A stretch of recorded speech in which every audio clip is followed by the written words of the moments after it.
In other podcast news, Mark Cuban, the billionaire's billionaire, the biggest shark in Shark Tank, stated in a recent article with The Verge that he predicts podcasts and live streaming will become a lot bigger and much more popular.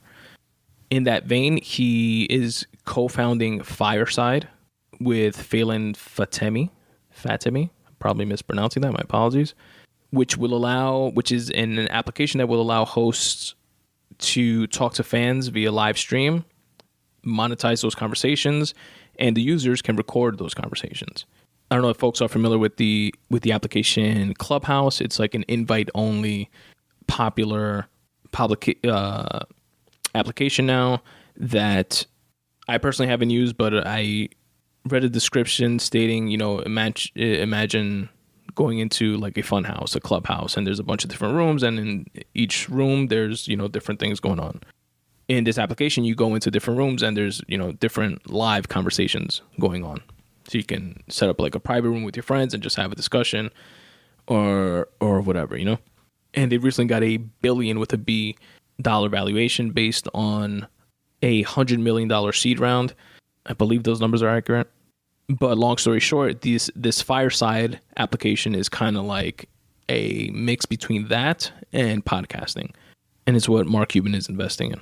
Definitely shout out to Mark Cuban for doing so and for believing in the podcast space. He fucks with podcasts. I've heard him on podcasts in the past, most notably and most recently on EYL, Earn Your Leisure, which I've referenced here on the podcast multiple times. Shout out to Rashad and Troy, who have an amazing platform over there.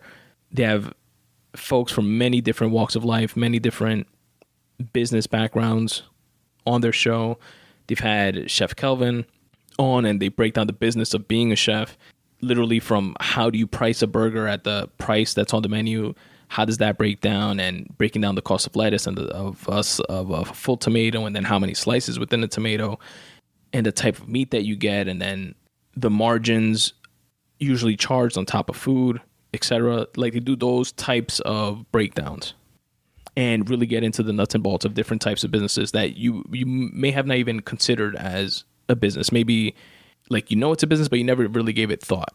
Like, they've had someone on that has like a vending machine route. He owns a bunch of vending machines, like those quarter machines that you put in and get candy from, and folks that do drop shipping using Alibaba into Amazon. Multi-millionaire real estate moguls, entertainment moguls like Dame Dash has been on, and they recently had Mark Cuban on, which is what I was getting to. And what was dope is that they have a specific stock show, Market Mondays, where they pretty much speak and teach about stocks, again, without all the, buttoned up, unnecessary, in my opinion, verbose financial language. And I just use the term verbose to describe, ironically, the same language that I'm saying I appreciate them not using. But you get what I mean, right? All this confusing, unnecessary speak, if you will, this legalese, if you will. And while they had Mark on the normal podcast, which is more like a interview, they kind of like as an aside invited him to the Market Mondays show, and they said, "Oh yeah, you should definitely do it. We do the stock show on Mondays. You should do it one day." And I think like the very next Monday, a couple of days later, he was on it, which is dope. A testament to Mark Cuban. And again, shout out to the guys over at EYL. So Mark Cuban definitely fucks with podcasts, and I appreciate someone like that at that level investing within the podcast space. So definitely look out for that. The application again is called Fireside, and I will link to a couple of the articles referencing this in the episode notes.